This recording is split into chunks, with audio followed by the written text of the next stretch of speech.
Something that's hard to believe tonight. Talk about a sweetheart deal. How would you like to be paid tens of thousands of dollars a year for a job that you never have to do? And even though you don't do that job, the law forces the people paying you to keep forking over all of that money year after year after year. How could such a thing happen?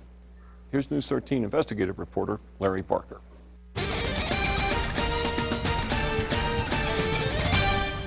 New Mexico's livestock industry is regulated by the state's oldest government agency, the Livestock Board. But its jurisdiction is not limited to just cattle, horses, and sheep.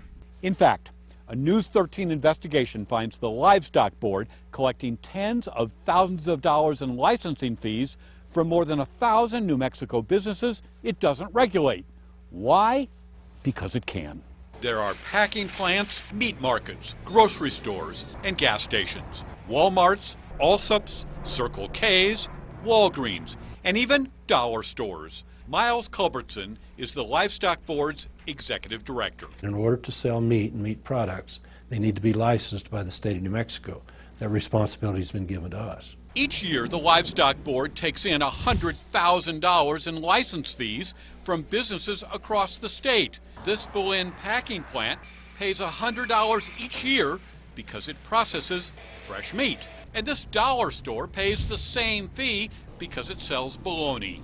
You see, whether you process sides of beef or just sell beef jerky, the annual license fee is the same, $100. Why license bologna peddlers?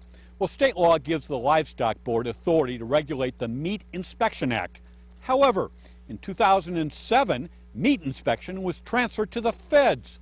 The Livestock Board has not regulated processed meat in 5 years.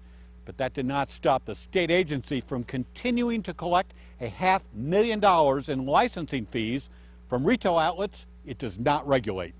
Holy cow. If somebody has a business, they want to get a license from this office, are you going to send an inspector out to inspect that business and make sure they're in compliance with all of the rules and regulations of the state? No, we assume that. Livestock people are accustomed to paying the Livestock Board to operate in order for them to be protected.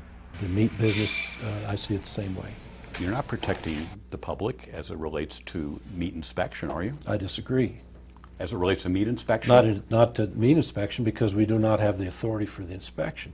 So even though the Livestock Board has not regulated meat establishments since '07, nobody bothered to repeal the inspection statute or the licensing fee. In fact, the only authority the Livestock Board has over processed meat is to cash the $100 checks. Roswell rancher Tim Jennings is president of the state Senate. Does that make sense?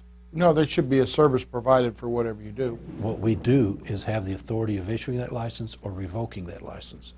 That's all the authority we have. Is it your position that all of these businesses here, the 1,000 businesses that you license, that they must have a meat license to stay in business? That's what the law says. Okay, and how many have you shut down since '07 for not having a meat license? We have not.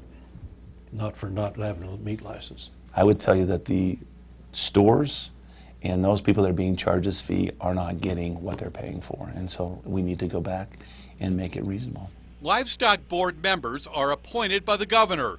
Keith Gardner is the governor's chief of staff. That fee being somehow justified, I think is very difficult. They're no longer inspecting. That's a very difficult sell. And we've actually directed the Livestock Board to go back and assess that and say, look, this is really unreasonable and it's not business friendly. Senate Minority Leader Stuart Engel is a Portales farmer and rancher. The Meat Inspection Act doesn't need to be repealed. It probably does, because if we're not going to do it, then we need to repeal that act. One member of the state Livestock Board calls the meat license fee, well, a bunch of baloney. The full board is expected to address the issue at its next meeting. Larry Barker, KRQE News 13.